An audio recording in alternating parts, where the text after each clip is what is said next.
आज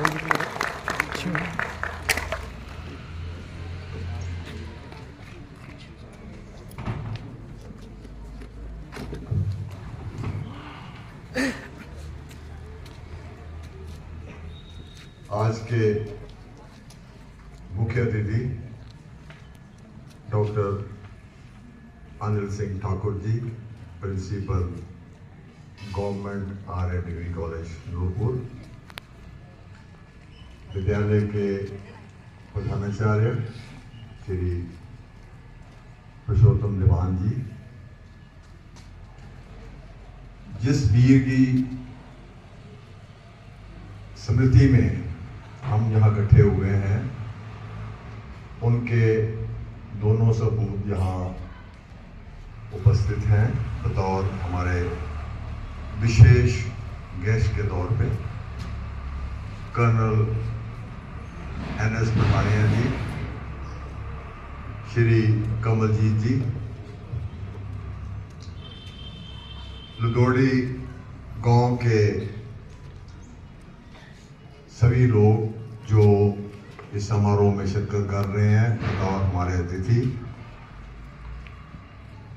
SMC के member और अध्यक्ष, विद्यालय के अध्यापकगण, स्टाफ, मीडिया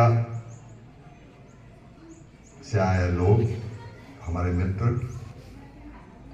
हिमवीर जागृति मंच, मेरे साथी जिन्होंने ये आयोजन में बढ़ चढ़ कर हिस्सा लिया, विशेषकर यहाँ के लोकल जो सदस्य हैं और दूर पार से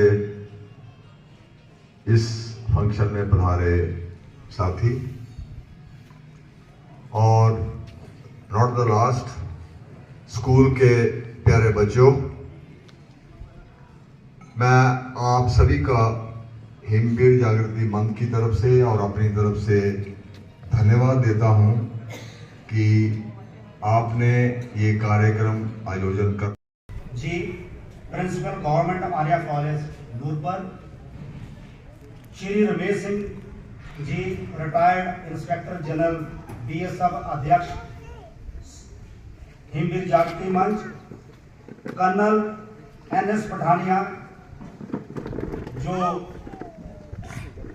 हमारे वीर कर्नल कमान सिंह जी के बड़े बेटे हैं।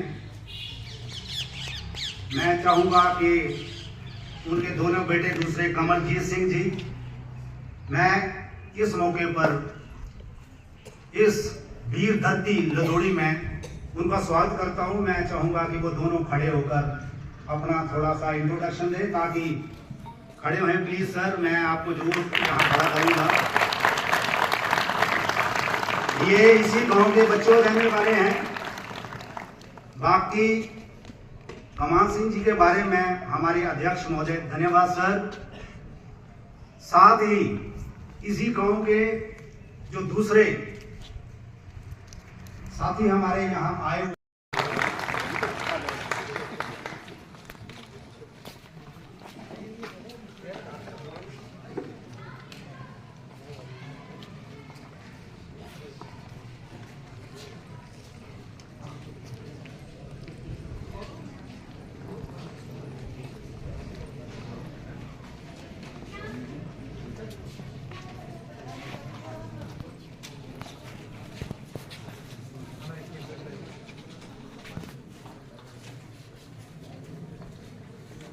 थोड़ा आप पीछे थोड़ा सा पीछे पीछे हाँ जी, थोड़ा सा पीछे सर, दोनों एक साथ। हाँ, आप भी थोड़ा सा, आप भी सर थोड़ा सा दोनों एक साथ। आप भी सर सर थोड़ा सा पीछे।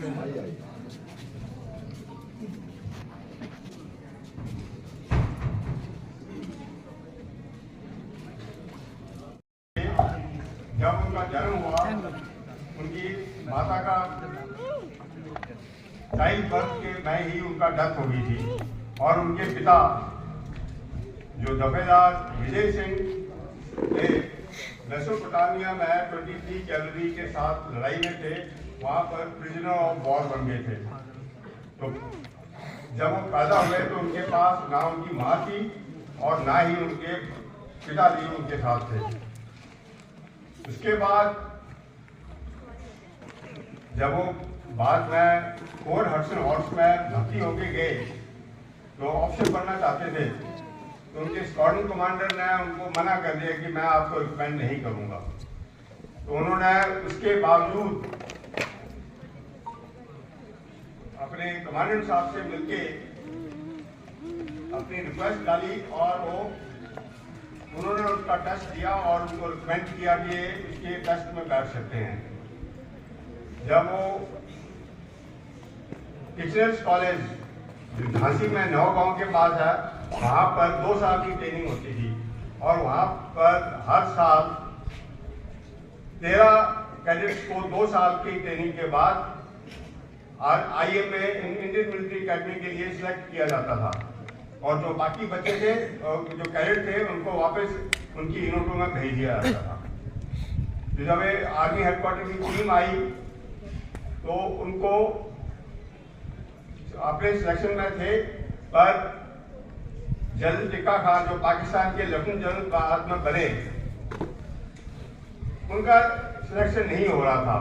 जैसे ब्रिटिशर्स की आदत थी कि वो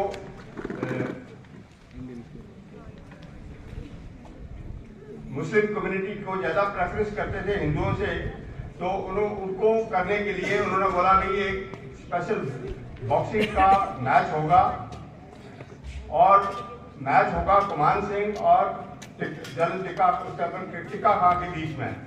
टिक्का खान हाइट में 6 फीट से ऊपर थे और कमान सिंह जो यहाँ पर जो नॉर्मल हाइट है 5 फीट 2 इंच और 3 इंच के बीच में उनकी हाइट थी।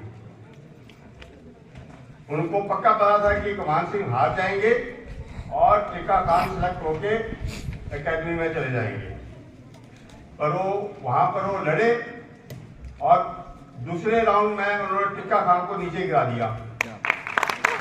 फिर टिक्का खान खड़ा हो गया और थर्ड राउंड में टिक्का खान ने पहले उनको गिरा दिया, पर वो भी खड़े होकर लड़ते रहे और लड़ाई इतनी भयंकर हो गई कि ब्रिटिशर्स को जो वहां पर रेफरी थे उन्होंने फाइट को यहीं पर रोक दिया और कहा इससे अच्छी फाइट मैंने अभी तक नहीं देखी।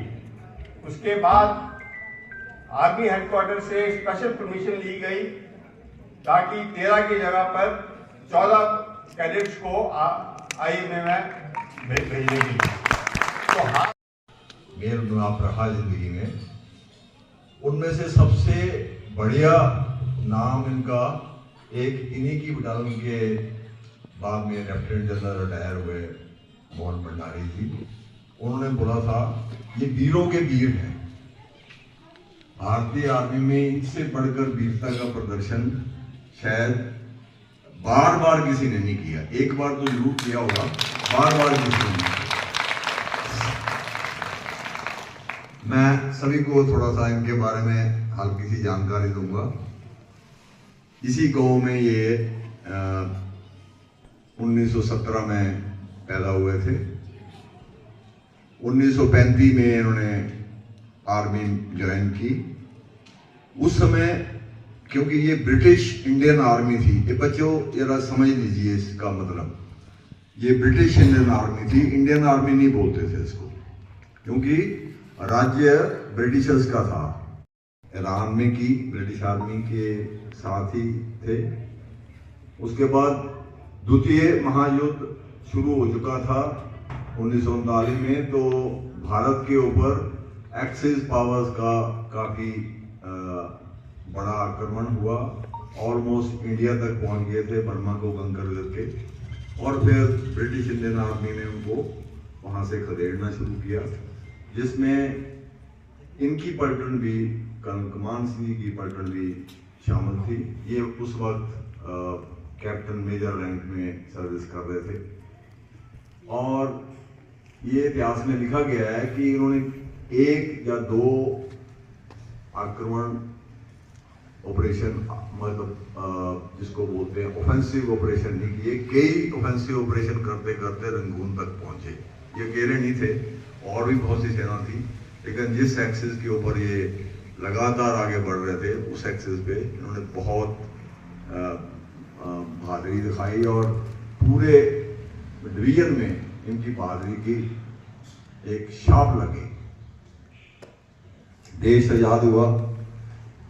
इससे पहले कि मैं देश को आज़ाद करने का बात करूं, इसी वीरता को देखते हुए एक मेडल है, एक पदक है जो उस समय ब्रिटिश आर्मी उन लोगों को देती थी जिनका लड़ाई के मैदान से आए हुए वृत्तांत में जिक्र होता था। तो इंग्लैंड के जो राजा थे उन्होंने इनको मेंशन एंड डिस्पैचेस बोलते हैं उसको, उससे नवाजा। ये भी एक बड़े गौरव की बात है। शायद हिमाचल में बहुत कम ऐसे किस्से होंगे जहाँ उस टाइम के ब्रिटेन के बादशाह जिनका राज करीब करीब पूरी दुनिया में था, जिन्होंने उनका अभिनंदन किया। फिर भारत आजाद होने के बाद पाकिस्तान ने जम्मू कश्मीर में आक्रमण कर दिया। इनको बहुत जबरदस्त और मुश्किल भरे टास्क मिले।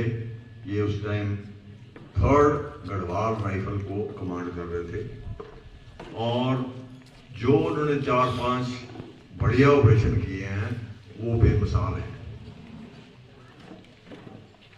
इन ऑपरेशंस में बहुत अच्छा प्रदर्शन करने के लिए समय नहीं है तो मैं आपको डिटेल में बताता। भारत के राष्ट्रपति द्वारा इनको महावीर चक्र से सम्मानित किया गया। मैं चाहूंगा उसके लिए जोरदार तालियां हो।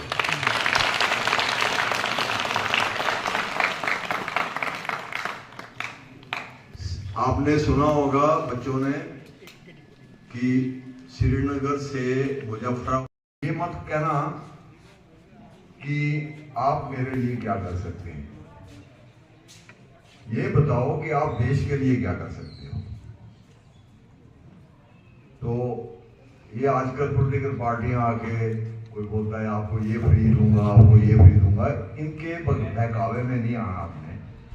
आप ये देखो कि आप कैसे देश की मदद कर सकते हैं। अगर इस विचारधारा के साथ आप आगे बढ़ेंगे तो इसी धरती से सैकड़ों कमान सिंह पैदा होंगे।